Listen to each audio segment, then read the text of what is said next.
Good evening guys, स्वागत है आप सभी का विद्यासागर गुरुजी यूट्यूब चैनल पर। जैसा कि आज मंडे है तो हम लोग फिजिक्स का क्लास करेंगे, आगे बढ़ेंगे। तो फिजिक्स में हम लोगों ने क्वेश्चन नंबर 50 तक कर लिया था। इस वीडियो में हम लोग क्वेश्चन नंबर 51 से स्टार्ट कर रहे हैं। क्वेश्चन है आपका कि मिट्टी के बने घड़े में भरा जल ठंडा हो जाता है, इसका मुख्य रीजन क्या है। तो इसका मुख्य रीजन है आपका कि घड़े के छिद्रों से जल जो होता है बाहर आकर वाष्पित होती है। ठीक है, तो वाष्पित होने में क्या घटना घटती है जिसके कारण कि आपका ठंडा होता है, इस चीज़ को समझ लेते हैं।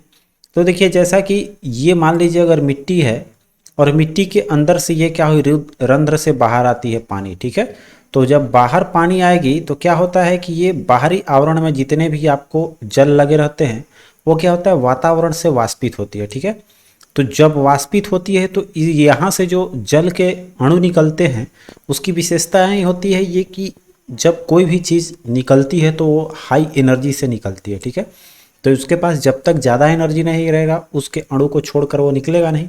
तो यहाँ से एनर्जी लेते हुए जल के अणु से ये बाहर निकलेंगे। ठीक है, तो ये बाहर निकलते समय क्या की कि आपका जो बचा हुआ शेष भाग है उसको क्या किया, टेम्परेचर डाउन कर दिया। ठीक है, तो टेम्परेचर डाउन होते होते क्या होता है कि ये धीरे धीरे जैसे जैसे वाष्पित होगी तेजी से, तो ये आपका तेजी से घड़ा का पानी ठंडा होता है। क्लियर। चलिए आते हैं 52 नंबर क्वेश्चन।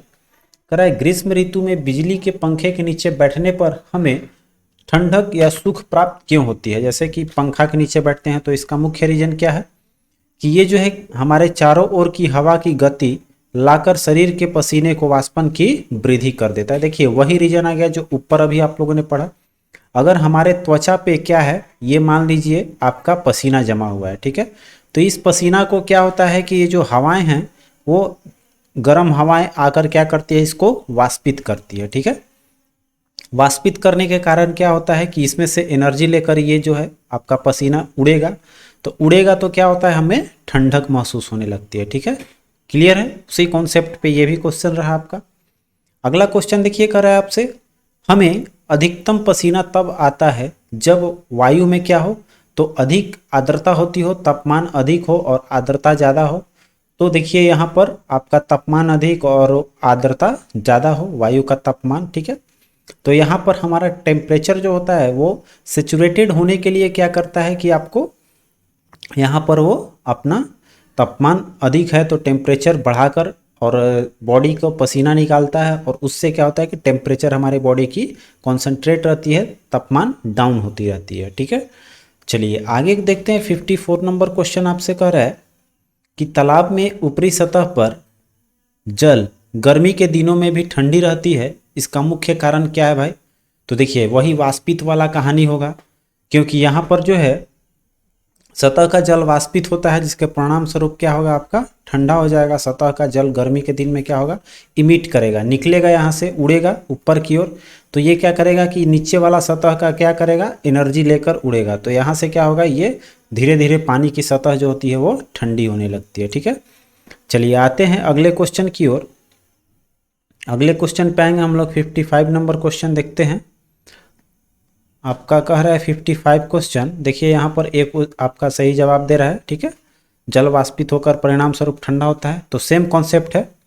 चलिए आगे देखते हैं। 55 नंबर क्वेश्चन का है कि वायुमंडल द्वारा ग्रहण जल वाष्प की मात्रा वायु के ताप, ठीक है, किसके साथ वृद्धि करती है। तो आपका यहाँ पर एक चीज़ समझना है कि वायुमंडल द्वारा ग्रहण जलवाष्प की जो मात्रा होती है, हमारे वायुमंडल में जलवाष्प की मात्रा क्या होगी, तो जैसे जैसे ऊंचाई पे जाएंगे तो वायु के ताप क्या होगा, उसके साथ साथ बढ़ती चली जाएगी। ठीक है, क्लियर है। आगे चलते हैं। करें आर्द्रता मापी यंत्र की सहायता से निम्नलिखित में से किसका मापन किया जाता है। तो ये नाम से ही लग रहा है कि आर्द्रता अगर है तो आर्द्रता से क्या नापेंगे, अपेक्षिक आर्द्रता। ठीक है, चलिए नेक्स्ट क्वेश्चन देखते हैं। 57 का है कि जल का क्वथनांक क्या होता है। ठीक है, तो जल का क्वथनांक जो है वो कह रहा है कि सदैव ही 100 डिग्री सेंटीग्रेड होता है। ये कोई ज़रूरी नहीं कि 100 डिग्री सेंटीग्रेड होता है, ये जो है ये नॉर्मल आपका जो प्रेशर होता है उस पर 100 डिग्री का बताया गया है कि ये 100 डिग्री सेंटीग्रेड इसका क्वथनांक होगी। लेकिन वायुमंडल के दाब पर ये क्या करता है, निर्भर करता है। ठीक है, जैसे वायुमंडल का दाब अगर कम होगा तो वाष्प क्वथनांक भी इसका क्या हो जाएगा, कम हो जाएगी। ठीक है, ये क्वथनांक कम हो जाती है और दाब बढ़ेगा तो क्वथनांक भी आपका बढ़ जाएगी। ठीक है, तो इस तरह से वो आपका प्रोपोर्शनली होता है। तो ये जल का क्वथनांक जो है वो आपका वायुमंडलीय दाब पर निर्भर करता है। ये हमेशा फिक्स नहीं होता है कि 100 डिग्री सेंटीग्रेड पर ही आपका उबलेगा, इसलिए बी करेक्ट। ठीक है, 58 नंबर क्वेश्चन आइए। निम्नलिखित में से किसने ऊर्जा सीधे ही प्राप्त होती है? तो सूर्य से जो है हम लोग को सीधे ऊर्जा मिलती है और ये जो है आपका सूर्य, इसको कहा गया है जंतु जगत का ऊर्जा प्रदाता कहा गया है। ऊर्जा का सबसे बड़ा स्रोत आपका सूर्य ही है। ठीक है, चलिए आते हैं 59 क्वेश्चन। अरे प्रकाश की तरंग ध्वनि तरंगों से इस प्रकार भिन्न है। तो एक देखिए, जो प्रकाश होती है वो क्या है आपका, एक तरह का विद्युत चुम्बकीय है, जबकि ध्वनि विद्युत चुम्बकीय तरंग के अंतर्गत नहीं आती है। या एक भाषा में आप सभी को बोल दें कि प्रकाश जो होता है वो आपका क्या है, एक तरह का जैसे कि अनुप्रस्थ होता है और जो ध्वनि है वो क्या है आपका अनुदैर्घ्य तरंग है। ठीक है, तो इस तरह से आप समझ सकते हैं। तो जैसे प्रकाश है वो आपका एक तरह का विद्युत चुम्बकीय कण भी है। प्रकाश की जो कण होती है वो विद्युत चुम्बकीय होती है, जबकि ध्वनि की नहीं होती है। ध्वनि का जो प्रवाह होता है वो आपका कणों के एक दूसरे के टक्कर से उत्पन्न होता है, जो बिछो उससे ध्वनि उत्पन्न होती है। तो यहाँ पर आपका सही जवाब हो जाएगा ए। ठीक है, ए दे रहा है। चलिए आगे चलते हैं। 60 नंबर क्वेश्चन देखिए, कर रहा है निम्नलिखित में से किसकी विद्युत चुम्बकीय तरंगों की तरंगदैर्घ्य सबसे लंबी होती है? ठीक है, तो सबसे लंबा आपका किसका मिलेगा, तो अवरक्त किरण की। ठीक है, सबसे इंफ्रारेड का जो होता है वो आपको वेवलेंथ सबसे अधिक होता है और सबसे कम जो होती है आपका वो अल्ट्रावायलेट होगी, पराबैंगनी किरण। ठीक है, चलिए आगे चलते हैं। तो इसमें देखिए पराबैंगनी किरण के भी बारे में बात किया है यहाँ पर कि पराबैंगनी किरणें, इसका खोज किसने किया था, रिटर द्वारा किया गया था, जिसका तरंगदैर्घ्य 10 के पावर -8 मिलियन से 10 के पावर -7 मिलियन तक होता है। ठीक है, तो यहाँ पर ये आपका आइए मीटर दिया होगा, चूंकि वेवलेंथ है तो मीटर होगा, मिलियन नहीं है। तो यहाँ पर आपका ये जवाब हो जाएगा। आगे चलिए अगले क्वेश्चन पे आते हैं। ठीक है, आइए 60 के बाद आते हैं हम लोग 61 नंबर क्वेश्चन पे फटाफट से। ठीक है, आगे देखते हैं। 61 नंबर क्वेश्चन कर रहा है आपका, बाकी ये व्याख्या है, आप सभी लोग देख सकते हैं। यहाँ पर गामा किरण जो है उसका खोज बैकुरल द्वारा किया गया है और इसका तरंगदैर्घ्य जो है आपका 10 के पावर -14 से 10 के पावर -10 तक होती है। ठीक है, तो कहने का मतलब गामा किरण की वेवलेंथ जो है वो और छोटी होती है। यहाँ पर आप सभी लोग पढ़ सकते हैं। आगे चलिए क्वेश्चन देखिए, करे वायुमंडल की परत जो रेडियो तरंगों की पृथ्वी पर वापस परिवर्तित करती है, तो रेडियो तरंग कौन सा परिवर्तित करता है, वो आपका आयन मंडल। ठीक है, समताप मंडल में क्या होता है आपका वायुयान उड़ता है। क्षोभ मंडल में आपका ये क्षोभ सीमा या क्षोभ सीमा जो है उसका बात कर छोड़ते हैं, क्योंकि आते हैं हम लोग क्षोभ मंडल पे। तो समताप मंडल में वायुयान उड़ती है। आपका क्षोभ मंडल में जो है वो क्या मौसम परिवर्तन होती है, जैसे कि आपका बादल का बनना, हवा का चलना, ये सब क्षोभ मंडल का विशेषता है। ठीक है, आइए 62 क्वेश्चन देखिए, कह रहा है रात्रि में रेडियो रिसेप्शन या अभिग्रहण में कुछ सुधार क्यों हो जाता है? ठीक है, रात को रेडियो जो होती है वो अच्छे सिग्नल, अच्छे साउंड के साथ आती है। इसका मेन रीजन क्या है कि दिन के समय सूर्य की प्रकाश जो है वो रेडियो ब्रॉडकास्ट को कुछ सीमा तक प्रभावित करता है, जबकि रात को सूर्य की प्रकाश नहीं होती है, जिसके कारण कि वो आपको नहीं उसको विक्षेपित कर पाता है रेडियो तरंग को। ठीक है, जो कि आपका आयन मंडल में होता है। क्लियर है? चलिए आगे चलते हैं। कर टेलीविजन के सिग्नल एक निश्चित दूरी के आगे के स्थानों पर साधारणतः नहीं प्राप्त हो पाता है। इसका मुख्य रीजन क्या है? तो जैसे कि पृथ्वी जो है वो क्या है आपका एक वक्रता के रूप में है। ठीक है, तो ये इस तरह का है। तो अगर मान लीजिए आपका सिग्नल यहाँ से आएगा तो यहाँ पर क्या होगा, डेंसिटी हाई होगी, और इधर जो जाएगा वो क्या हो जाएगा, इसका डेंसिटी लो हो जाती है। ठीक है, तो जिसके कारण क्या होता है कि एक खास जगह पे ही मिल पाता है इसका सिग्नल। तो ये क्या, इसका मेन रीजन क्या है कि पृथ्वी की वक्रता के कारण सिग्नल वहाँ नहीं पहुँच पाता है। ठीक है, तो इसलिए जो है एक खास जगह पर ही मिल पाती है आपका। क्लियर है?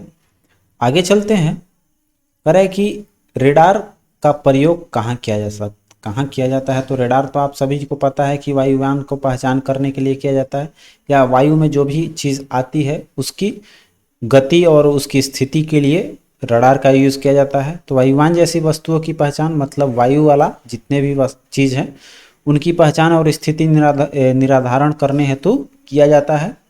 ठीक है। रडार का देखिए, रडार का फुल फॉर्म क्या होता है, रेडियो डिटेक्शन एंड रेंजिंग। ठीक है। रेडियो, यहाँ से रेडियो डिटेक्शन एंड आपका रेंजिंग हो जाएगा। इसका आविष्कार किसने किया था, बात कर लेते हैं। तो सर रॉबर्ट वाटसन वाट द्वारा इसका रडार का खोज किया गया है। चलिए आते हैं अब फटाफट से हम लोग अगले क्वेश्चन की ओर। आइए 65 नंबर क्वेश्चन पे आइए।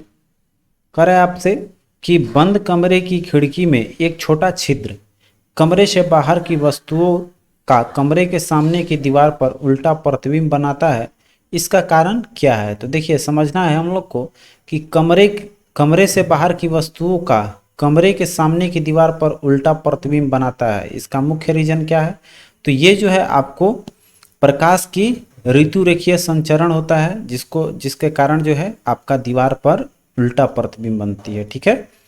तो आपका बी ऑप्शन करेक्ट हो जाएगा। व्याख्या देख लीजिए, आपका वही है कि अगर कोई बंद कमरा है, उसकी खिड़की में एक छोटा छिद्र कमरे के बाहर की वस्तु का कमरे के सामने की दीवार पर उल्टा प्रतिबिंब बनता है, इसका कारण है प्रकाश का जो है ऋतु रेखीय संचरण, या जिसको हम लोग बोलते हैं रेक्टिलाइनर प्रोपैगेशन। ठीक है। प्रोपैगेशन जो होता है आपका। चलिए आगे चलिए। कर है कि पूर्व सूर्य ग्रहण, ठीक है, पूर्ण जो सूर्य ग्रहण होता है उसमें सूर्य का कौन सा भाग दिखाई देता है। तो ये जो है आपका कोरोना जो भाग होता है, जिसको हम लोग क्रीट बोलते हैं, कोरोना ऐसे उसका पॉपुलर नाम है। तो जो कोरोना है वो दिखाई देता है आपका पूर्ण सूर्य ग्रहण में। आगे चलिए। कह रहा है कि समतल दर्पण द्वारा बनी प्रतिबिंब कैसा होता है। तो ये जो होता है हमेशा क्या बनाता है, आभासी प्रतिबिंब बनाता है आपका। और ये क्या करता है, सीधा प्रतिबिंब हमेशा बनाता है। तो आभासी दिया हुआ है, सीधा नहीं दिया हुआ आपका ऑप्शन, तो नहीं होगा। ऐसे देखिए बराबर भी बनाता है हमेशा। तो यहाँ पर पूरा दे दिया है कि समतल दर्पण में बना प्रतिबिंब जो है वो कैसा होता है, काल्पनिक होता है, आपका वस्तु के बराबर होता है, और पार्श्व उल्टा, जिसको हम लोग लैटरल इन्वर्स भी बोलते हैं। इस दर्पण के सामने खड़ा हुआ कोई व्यक्ति अपना दाहिना हाथ उठाए तो उसका उल्टा हाथ बायां हाथ दिखाई देता है, इसी को हम लोग बोलते हैं पार्श्व। ठीक है। इसी को बोलते हैं पार्श्व उल्टा। ठीक है। जिसको लेटरल इन्वर्स बोला जाता है इंग्लिश में। आगे चलिए। कर है किसी व्यक्ति द्वारा अपना पूर्ण प्रतिबिंब देखने हेतु समतल दर्पण की न्यूनतम लंबाई वो चाहिए हमको आधा। ठीक है। आधी होनी चाहिए। आधी में ही अगर मान लीजिए कोई आता है ये क्वेश्चन कि कोई अगर व्यक्ति 6 फीट का लंबा है, ठीक है, 6 फीट अगर वो लंबा है तो उसको कम से कम कितना फीट चाहिए कि वो पूरी अपनी प्रतिबिंब देख सके। तो उसको कितना चाहिए, तो इसका आधा चाहिए। 6 का आधा कितना हो जाएगा आपका 3 फीट में अगर आईना मिल जाए उसको तो अपनी पूरी पूरी पोजीशन को वो देख सकता है। कारण क्या होता है, देखिए आप सभी ने समतल दर्पण के बारे में अच्छी से पढ़ा होगा। तो यहाँ मान लीजिए अगर ये व्यक्ति है और यहाँ से अगर ये आपका ये प्रतिबिंब ये मानते हैं दर्पण है आपका, ठीक है, और ये वस्तु है। तो यहाँ से होता क्या है कि यहाँ अगर मेरा आँख है, ठीक है, आँख है, तो जितनी हाइट मेरा ऊपर तक दिखाई दे रही है, चूंकि यहाँ से वस्तु की दूरी कितनी होती है आपका, यहाँ से आपका जो वस्तु और प्रतिबिंब की दूरी क्या होती है, दुगनी होती है। ठीक है। तो दुगनी होगी तो यहाँ से यहाँ तक तो ये हाइट आपका यहाँ पर्सनली बनेगा ही बनेगा वस्तु का। अब यहाँ से दुगना जो है आपको ये पीछे बन रहा है, ये पीछे वाला भाग तो सेम डिस्टेंस पे बनता है, तो जाहिर सी बात है कि इसका आधा भी इधर दूरी पे कवर कर लेगा। तो इधर क्या हो जाएगा आपका दुगना, मतलब देख सकते हैं। अगर 3 फीट का है तो हम 6 फीट लंबाई तक देख सकते हैं। ठीक है। क्लियर क्यों होता है। चलिए आते हैं 69 क्वेश्चन पे। कह रहा है यदि आप समतल दर्पण की ओर 10 मीटर प्रति सेकंड की वेग से जा रहे हैं तो उसका प्रतिबिंब आपकी ओर किस वेग से आएगा। देखिए बहुत सिंपल चीज़ है, 10 दूनी का 20 हो जाएगा आपका। स्पीड भी क्या होता है, दुगना होता है। जैसे कि समझना होगा हम लोगों को कि ये जो आपका वस्तु है, ठीक है। तो ध्यान दीजिएगा, यहाँ क्या बताया मैंने कि इतना ही पीछे आपका प्रतिबिंब बनता है, ठीक है। मान लीजिए यहाँ पर आपका प्रतिबिंब बना, आप भी यहाँ पर हैं, पहले यहाँ थे, तो इसका प्रतिबिंब आपका यहाँ बना, ठीक है, यहाँ पर बना। तो ये क्या हुआ कि जैसे ही यहाँ बढ़े, कहने का मतलब यहाँ से 10 था, 10 से क्या आ गए, 5 आ गए, तो यहाँ से 10 से 5 5, मतलब पुल पहले दूरी कितना थी, 20। अब कितना हो गया आपका, 5 और 5 इधर हो जाएगा 10। कहने का मतलब 5 चल रहे हैं तो कमी कितने की हो रही है, 10 की हो रही है।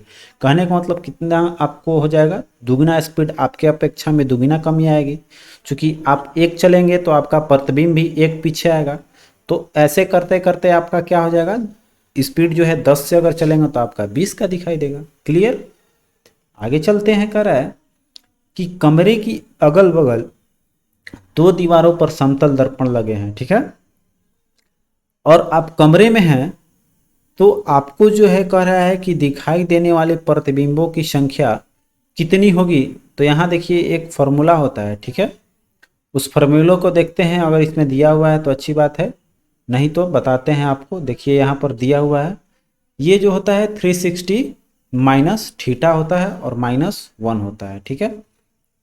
तो ध्यान देना है, आपका कितना हो जाएगा, यहाँ पर 2 समानांतर दर्पण है, तो उसके बीच का आपको कितना हो जाएगा प्रतिबिंब आपको। तो यहाँ पर समतल, दोनों रेखाएं जब समतल होगी तो इसका इसका जो दोनों एंगल के बीच में कितना का हो जाएगा, ये आपको एक दूसरे के सापेक्ष समानांतर है, तो इसके बीच की दूरी तो क्या होगी, एंगल क्या हो जाएगा, 0 ले सकते हैं। तो 0 से जब किसी भाग में देंगे तो क्या हो जाएगा, आपका अनंत आ जाएगा, ठीक है। तो अनंत में से घटाएंगे तो प्रतिबिंब की संख्या क्या आएगी, आपका अनंत हो जाएगा। एक चीज ध्यान देना है, ये फॉर्मूला होता है n इक्वल टू, यहाँ पर आपका थीटा रहेगा, ठीक है। n बराबर क्या होता है, 360 डिग्री और माइनस थीटा होता है, जो आपका 2 एंगल के बीच में लगा रहता है। जैसे कि मान लीजिए एक 90 डिग्री का, यहाँ पर 90 डिग्री पे 2 दर्पण रखा हुआ है, ठीक है, और इसके बीच में अगर एक बॉल रखा जाए और अब आपसे पूछा जाए कि इसकी कितनी प्रतिबिंबें बनेंगी, तो आप क्या करेंगे, इसको यहाँ से यहाँ तक का एंगल कितना है, 90 डिग्री, तो इसमें वैल्यू रख देंगे आप 90 डिग्री, तो कितना आ जाएगा, 360 भागा 90, कितना आ जाएगा, 4 बार में कटेगा आपको, और 4 में से एक क्या करेंगे आप, माइनस कर लेंगे, तो कितना आ जाएगा आपका, प्रतिबिंबों की संख्या 3 आएगी, ठीक है। क्लियर है। चलिए आगे चलते हैं अगले क्वेश्चन की ओर। कह रहा है कि किसी वस्तु का वास्तविक प्रतिबिंब प्राप्त करने हेतु आवश्यक दर्पण कौन सा है। तो ध्यान देना है कि वास्तविक प्रतिबिंब कौन बनाता है, आपका अवतल दर्पण बनाता है, ठीक है। बाकी जो है समतल दर्पण भी बनाती है तो वो भी आपकी आभासी बनाती है, उत्तल दर्पण भी बनाती है तो आपकी आभासी बनाती है। तो वास्तविक आपको कहाँ मिलेगा, अवतल दर्पण में।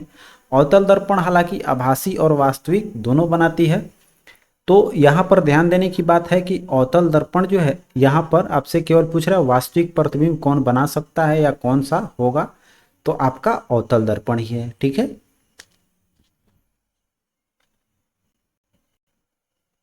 अगला देखिए, कर रहा है कि दंत चिकित्सक का दर्पण जो होता है वो आपका कौन सा होता है, अवतल दर्पण होता है। रीजन क्या होता है कि वो जो होता है अवतल दर्पण, वो जो लाइट होती है बल्ब की, उसको एक जगह जहां आपको डॉक्टर चाहता है वहां पर उसको आसानी से ले जाकर फोकसित कर लेता है। तो वो होता है आपका रीजन जिसमें कि अवतल दर्पण उपयोग करता है। अवतल दर्पण का और भी यूज है, जैसे कि सोलर कुकर में होता है। जैसे अवतल दर्पण लगाएंगे तो ये क्या करता है कि सभी लाइट को जो है आपको एक जगह कन्वर्ज कर देता है, इसका ये आवरण होता है। तो इधर से कलई किया हो रहता है, तो प्रकाश जैसे ही इसके तरफ आती है तो ये क्या करता है, आपको इन सभी को एक जगह कंजर्व करता है, ठीक है। तो इस तरह से क्या होता है, आपको ये आपको एक जगह कंजर्व करेगा। तो इस एरिया में जो होगा वहां पर टेम्परेचर ज़्यादा मिलेगी सूर्य की किरणों से, या फिर लाइट भी बोल सकते हैं, प्रकाश। तो उसमें सोलर कुकर का इसीलिए यूज़ किया जाता है। फिर आपका परावर्तक दूरबीनों में भी, सर्च लाइट में भी, आपका मोटर के हेडलाइट में भी आपका, या हजामती दर्पण के रूप में भी किया जाता है। रोगियों के कान नाक वाले डॉक्टर भी इसको यूज कर सकते हैं, ठीक है। चलिए आते हैं 73 नंबर क्वेश्चन। आपसे कह रहा है कि मोटर वाहनों के पीछे के दृश्य देखने के लिए जो होता है वो कौन सा दर्पण का यूज होता है, तो ये तो आप सभी को पता होगा, आया हुआ क्वेश्चन है ये, ठीक है। तो यहाँ पर जो है कौन सा यूज होता है आपका, तो उत्तल दर्पण, ठीक है। उत्तल दर्पण क्यों होता है, क्योंकि इसका जो दृश्य क्षेत्र है वो काफी बड़ा होता है, ठीक है। कारण क्या है कि दृश्य क्षेत्र जो होता है उसका बड़ा होता है। आगे चलिए कर है कार हेडलाइट में कौन सा यूज होता है, अभी अभी जस्ट आपने ऊपर पढ़ा कि उसमें कौन सा होता है, अवतल दर्पण यूज होता है। तो अवतल दर्पण का एक होता है पराबलयिक, जिसको हम लोग बोल सकते हैं पराबलयिक रूप में होता है इस तरह से, ठीक है। और यहाँ पर क्या लगाया रहता है, आपका बल्ब लगाया रहता है, जिसके कारण कि ये सभी लाइटों को एक जगह निकालता है, ठीक है। अब देखिए यहाँ पर इसका मुख्य रीजन क्या है, यहाँ पर पराबलयिक शब्द जोड़ने का आप समझ गए होंगे कि अगर गोलीय रहेगा, अगर ये गोलीय रहेगा तो क्या होगा आपका कि एरिया जाकर आगे यहाँ पर बल्ब रहेगी तो आगे जाकर ये धीरे धीरे क्या होगा, फैलेगा, ठीक है। और इसको अगर पराबलयिक रूप में करेंगे तो आपका जो है ये फोकस फैलने नहीं देगी, ठीक है। चलिए आगे चलते हैं। 75 नंबर क्वेश्चन कर रहा है आपका कि जल में आंशिक रूप से तिरछी डूबी पेंसिल का डूबा भाग जो है वो कैसा महसूस होता है, तो वो हल्का टेढ़ा जल की सतह की ओर मुड़ा हुआ प्रतीत होगा या तल्ली की ओर मुड़ा हुआ प्रतीत होगा। तो आप सभी को पता है ये किधर मुड़ता है आपका, तो जल की तरफ मुड़ जाता है। इसमें देखिए आपको एक्सप्लेनेशन जो दिया हुआ है आप उसको देख लीजिए, ठीक है। आइए हम लोग इसके एक्सप्लेनेशन पे आते हैं फटाफट से। तो यहाँ पर आपका दे रहा है जवाब कि जल में आंशिक रूप से तिरछी डूबी हुई पेंसिल का भाग जो है वो जल की सतह की ओर मुड़ा हुआ प्रतीत होता है। क्लियर है। तो ऐसा क्यों होता है, ये आपका प्रकाश के अपवर्तन के कारण होता है। जैसे कि ये जो पेंसिल है आपका ये सतह में, ठीक है, तो यहाँ से अगर डुबाते हैं हम लोग तो ये पेंसिल क्या होता है आपको कि यहाँ से आपका माध्यम चेंज हो जाता है। ये वायु है तो यहाँ से क्या होता है आपका जल रहता है, ठीक है। तो ये जल में क्या होगा कि हल्का तिरछा हुआ नजर आएगा, ठीक है। इसका देखिए और भी उदाहरण है, जैसे तारे का टिमटिमाना, ये भी आपका प्रकाश के अपवर्तन के कारण ही होता है। फिर कह रहा है जल के अंदर पड़ी हुई मछली वास्तविक गहराई से कुछ ऊपर उठी हुई दिखाई देती है, ये भी उसी का रीजन है, ठीक है। तो और आपका जो भी चीज़ डुबाया जाता है वो अंशतः टेढ़ी दिखाई देती है, और सूर्योदय के पहले और सूर्यास्त के बाद भी सूर्य आपका दिखाई देता है। इसका भी रीजन क्या है, प्रकाश के अपवर्तन, ठीक है। चलिए तो आज के लिए हम लोग 75 तक 80 कर लेते हैं, कल से 81 क्वेश्चन तक हम लोग करेंगे, ठीक है। तो 76 नंबर क्वेश्चन देखते हैं, कर रहा है कि क्षितिज के नीचे वास्तव में डूब जाने के बाद भी सूर्य कुछ समय तक दिखाई देता है, इसका मुख्य कारण क्या है आपका, तो अभी अभी पढ़ा आप लोगों ने। इसका मुख्य कारण है आपका अपवर्तन, वायुमंडलीय, यहाँ वायुमंडल में घटना होता है तो नाम देंगे वायुमंडलीय अपवर्तन। आगे देखिए कह रहा है यदि वायुमंडल न होता तो दिन की अवधि है वो क्या हो जाती, तो दिन की अवधि आपका कम हो जाती। कारण ये है कि आपका सूर्योदय से पहले प्रकाश मतलब सूर्य आपको दिखाई देने लगता है तो वो समय बचेगा आपका, ठीक है।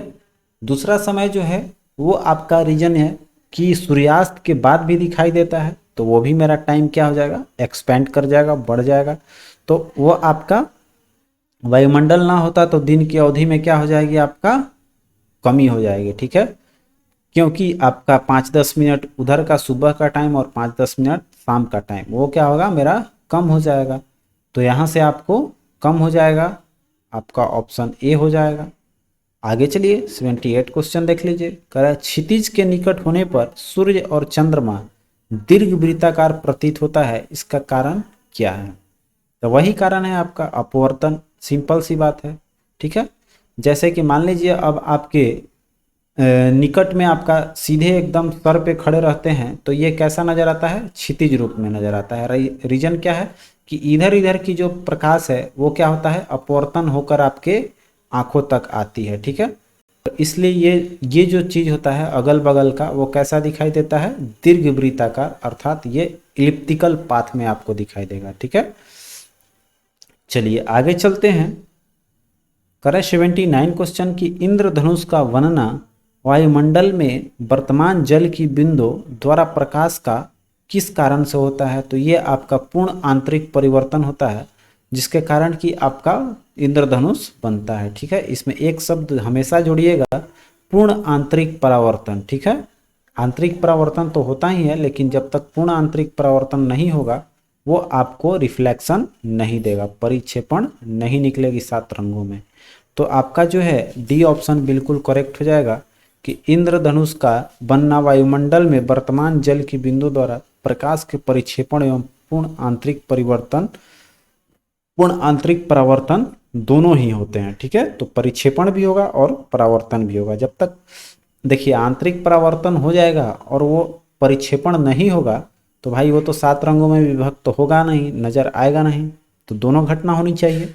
ठीक है, चलिए आगे चलते हैं अगले क्वेश्चन पे। 80 नंबर क्वेश्चन देख लीजिए।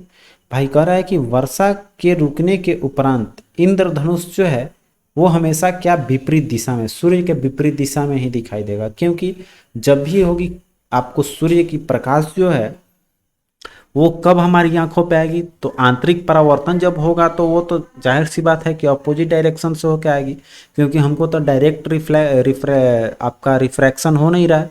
तो रिफ्रैक्शन होगा नहीं तो आपको अपवर्तन होगा नहीं, तो वो हमारी आंखों तक आएगा तो हमको तो वो आपको विक्षेपण होकर दिखाई नहीं देगा।